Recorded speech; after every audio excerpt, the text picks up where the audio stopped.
Hi everyone, it's Alice from Brilliant Day. Brilliant Day is about helping entrepreneurs smash through their blocks and fears and become really visible and shine in their businesses. So today's film is about my top tips for mum entrepreneurs. If, like me, you have a little one, running your own business can be really challenging. But I want to share with you the things that I do and the things that work for me in being able to be a mum, have a business, have a life, and to get that balance right.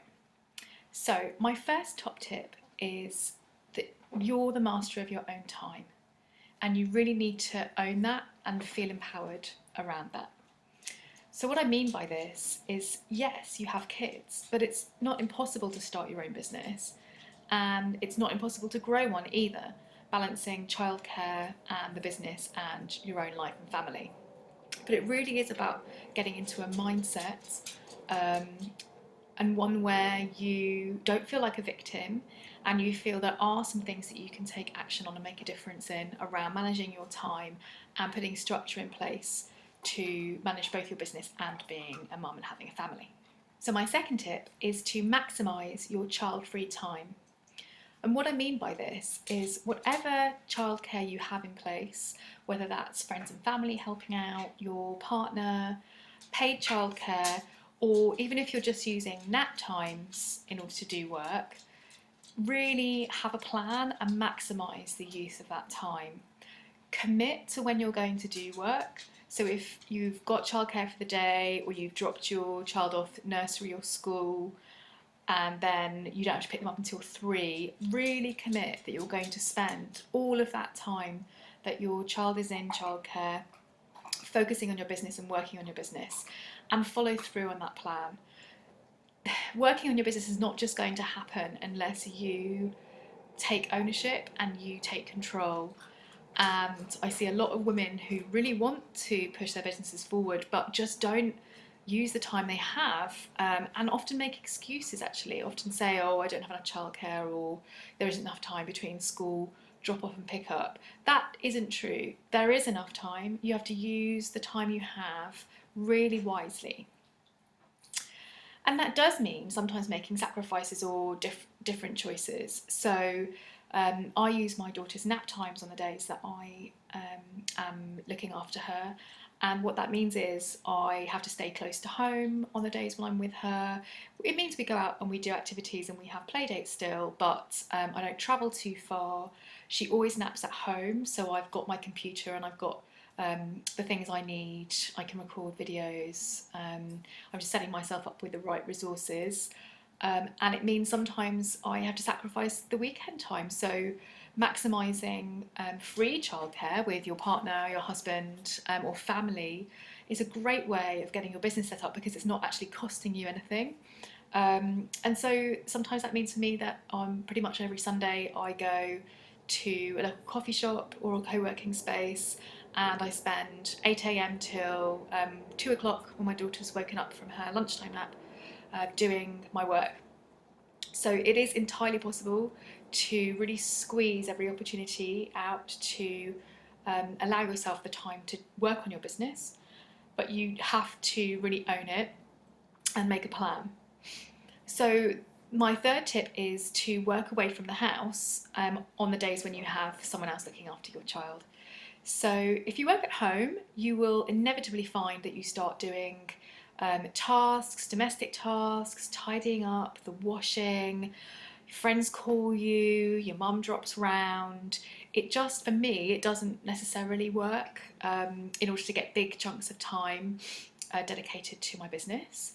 But if you can find a co-working space, there are loads of free co-working spaces and lots of companies kind of setting these up, social enterprises, or a really nice coffee shop or a library. I know a lot of mums that work out of libraries. If you can find a dedicated place that you can rock up on the times when you have childcare, and to say to yourself, I'm going to stay here from 10 o'clock until 2, or whatever it is that you have available, and just work on the business, you'll find that that's giving yourself the best chances to get a good day's work done. without the kind of pressures of and guilt of, chores that are left undone at home. So my next tip is about really maximising nap times.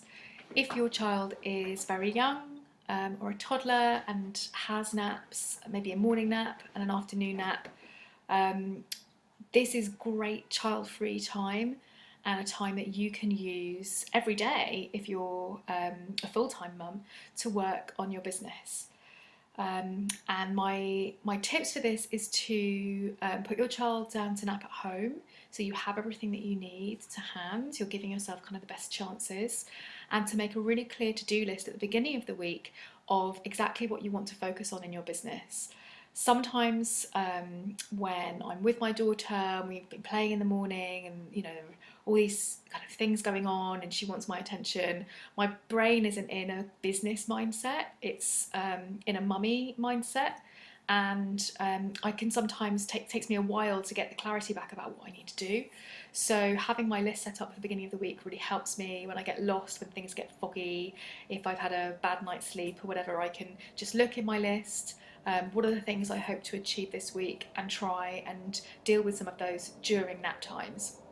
That does mean making some sacrifices. As I said earlier, that does mean we don't go for play dates in the morning, other people's houses, and it take a long time to travel back, or we don't take naps in the car. That's not a great way for me to be able to work. I don't want to be driving during nap time.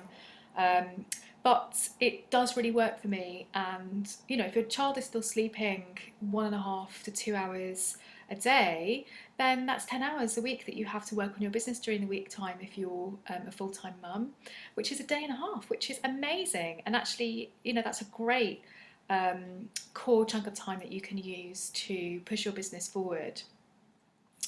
And my final tip is to set realistic targets for the week. It's kind of linked to that previous tip. I think the trouble is with being a working mummy, sometimes it's easy to feel like you're not doing any job well. So I want to be present for my daughter when I'm with her, and I want to be running my business and have a really, really successful business. And the two don't really mix. So if I set really realistic targets for myself for the week, it means I get that sense of achievement, but I keep my expectations quite low. This isn't the same as when you had 5 days a week to work in an office or for an employer or on your own business. You don't have the luxury of that time. So if you can be really realistic with yourself, so you can celebrate those small wins, what that means is you can be more present for your child when you are looking after them. You don't have to be, on your phone or at the computer. You can kind of be the best mummy and the best business person by being kinder to yourself, really, and taking the pressure off. So I'd love to hear from you any additional tips that you have, things that work for you as a working mum. I hope you found this video helpful, and I'll see you again soon.